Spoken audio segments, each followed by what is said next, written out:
মার্কিন president Donald Trump যদি Hormuz প্রণালী অবরোধের হুমকি কার্যকর করেন তবে সবচেয়ে বিপদে পড়বে ভারত। ইতোমধ্যে মধ্যপ্রাচ্যের উত্তেজনার উত্তাপ ছড়িয়েছে নয়াদিল্লিতেও। হরমুজ প্রণালীতে অচল অবস্থার কারণে জ্বালানি সরবরাহে বড় ধরনের বিঘ্ন তৈরি হয়েছে, যা ইতোমধ্যেই দেশটির অর্থনীতি ও সাধারণ মানুষের জীবনে গভীর প্রভাব ফেলতে শুরু করেছে। 140 কোটি জনগণের এই দেশটি মধ্যপ্রাচ্যের তেল ও গ্যাসের উপর ব্যাপকভাবে নির্ভরশীল। জীবন অবাক না করলে কে করবে? 28% মিল্ক ফ্যাটের অবাক করার সাথে ফ্রেশ মিল্ক পাউডার। জীবন অবাক করুক প্রতিদিন। কিন্তু ইরানে গত 28 ফেব্রুয়ারি যুক্তরাষ্ট্র ও ইসরায়েলের হামলার পর পরিস্থিতি দ্রুত বদলে যায়। কৌশলগত এই জলপথ হরমুজ প্রণালীর উপর কার্যত নিয়ন্ত্রণ প্রতিষ্ঠা করে তেহরান। বিশ্বে ব্যবহৃত তেল ও তরলীকৃত প্রাকৃতিক গ্যাসের প্রায় 1/5 এই পথ দিয়ে পরিবাহিত হয়, যা এখন প্রায় স্থবির। এই অচল অবস্থার মধ্যেও সীমিত আকারে কিছু জাহাজ চলাচলের অনুমতি দিয়েছে ইরান।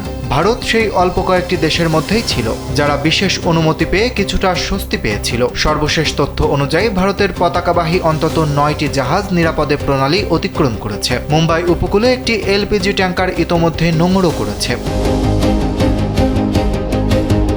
তবে এই স্বস্তি দীর্ঘস্থায়ী হওয়ার সম্ভাবনা খুবই কম। পাকিস্তানে অনুষ্ঠিত যুদ্ধবিরতি আলোচনা ভেঙে যাওয়ার পর যুক্তরাষ্ট্র নতুন করে অবরোধের হুমকি দিয়েছে। মার্কিন প্রেসিডেন্ট ডোনাল্ড ট্রাম্প ঘোষণা দিয়েছেন, হরমুজ প্রণালীতে ইরানের বন্দরমুখী সব নৌ চলাচলের উপর কঠোর নিষেধাজ্ঞা আরোপ করা হতে পারে। এমন পরিস্থিতিতে ভারতের জন্য সীমিত এই সুযোগটুকুও বন্ধ হয়ে যাওয়ার আশঙ্কা তৈরি হয়েছে।